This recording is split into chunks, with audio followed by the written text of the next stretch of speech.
आरो दिनै तारिखाव गाबोन जुदि इलेक्सन जायो बिपिएफआ 35टानि बारा मोनगोन जों बेखौ चेलेन्ज खालामनो हायो दा बिपिएफआ गाबोन इलेक्सन खालामबाबो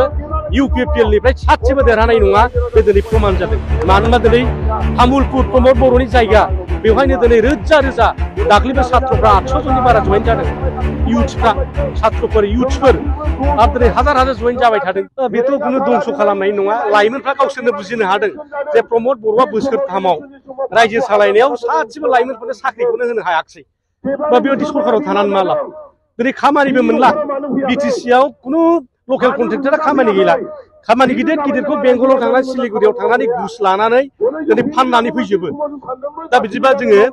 बे इउथ्सफ्रा दा कलेज फरायदों सोरबा एमए फरायगासिनो दं बिए फरायगासिनो दङ बे गाबोन फरायखांनानै बेवहाय थिखा थुख्लि मावनानै मोनजायाबा साख्रि मोनाब्ला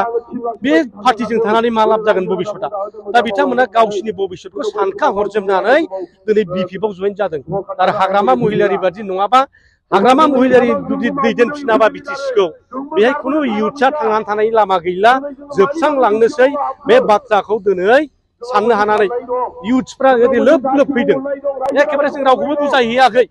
जों होनदों इउथ्सफोरनि जयनिं प्रग्राम जागोन नोंथांमोना फैनोबा फै जों खेबसेल' खावलायहरदों खेबसेल' खावलायनायाव बिथांमोना दिनै रोजा रोजा फैनानै जइन जाफैगासिनो दं बेनो फोरमान आरो जोङो इउथ्सफ्रा जुदि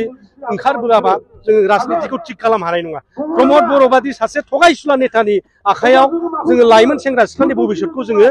दिनै गथायनो हाला ओंखायनो लाइमोन सेंग्रा सिख्लाफोरनि भबिष्यतखौ दानो थाखायसो जों बिथांमोनखौ दिनै पार्टियाव सोदों बिथांमोना फरायबाय थागोन बिथांमोना भट होनाय समाव जोंनो भट होगोन आरो गावसिनि केपासिटियाव जा हायो बिथांमोना मावबाय थागोन स्टुडेन्ट लेभेलाव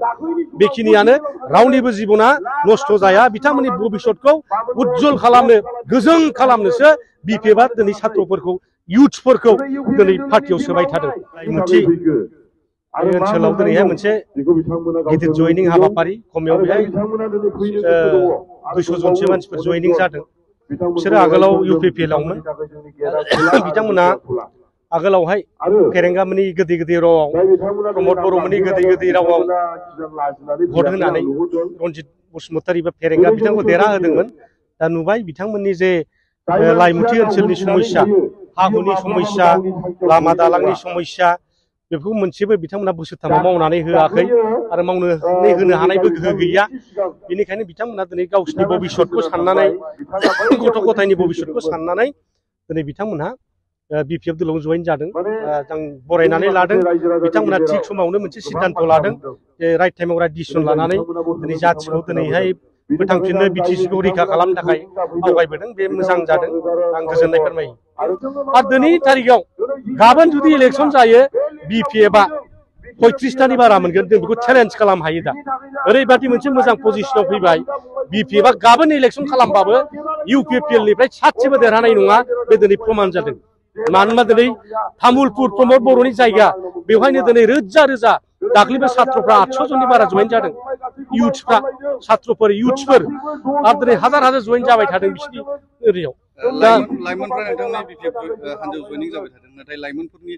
लाइफखौ भबिष्यतखौ दंस' खालामनो होननानै बेथ' खुनु दंस' खालामनाय नङा लाइमोनफ्रा गावसोरनो बुजिनो हादों जे प्रमद बर'आ बोसोरथामाव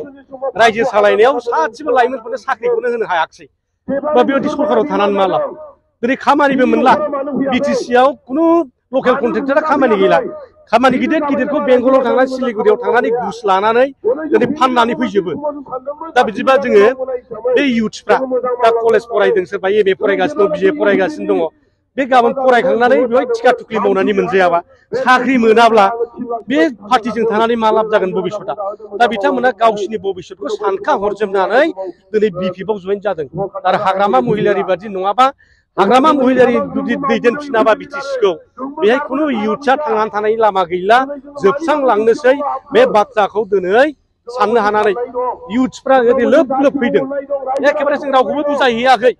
जों होनदों इउथ्सफोरनि जयनिं प्रग्राम जागोन नोंथांमोना फैनोबा फै जों खेबसेल' खावलायहरदों खेबसेल' खावलायनायाव बिथांमोना दिनै रोजा रोजा फैनानै जइन जाफैगासिनो दं बेनो फोरमान आरो जोङो इउथ्सफ्रा जुदि ओंखारबोआबा जोङो राजनितिखौ थिग खालामनो हानाय नङा प्रमद बर' बादि सासे थगायसुला नेतानि आखायाव जोङो लाइमोन सेंग्रा सिख्लानि भबिष्यतखौ जोङो दिनै गथायनो हाला ओंखायनो लाइमोन सेंग्रा सिख्लाफोरनि भबिष्यतखौ दानो थाखायसो जों बिथांमोनखौ दिनै पार्टियाव सोदों बिथांमोना फरायबाय थागोन बिथांमोना भट होनाय समाव जोंनो भट होगोन आरो गावसिनि केपासिटियाव जा हायो बिथांमोना मावबाय थागोन स्टुडेन्ट लेभेलाव बेखिनियानो रावनिबो जिबना नस्थ' जाया बिथांमोननि भबिष्यतखौ उज्जवल खालामनो गोजों खालामनोसो बिपिएफआ दिनै सात्रफोरखौ इयुथ्सफोरखौ दिनै पार्टियाव सोबाय थादों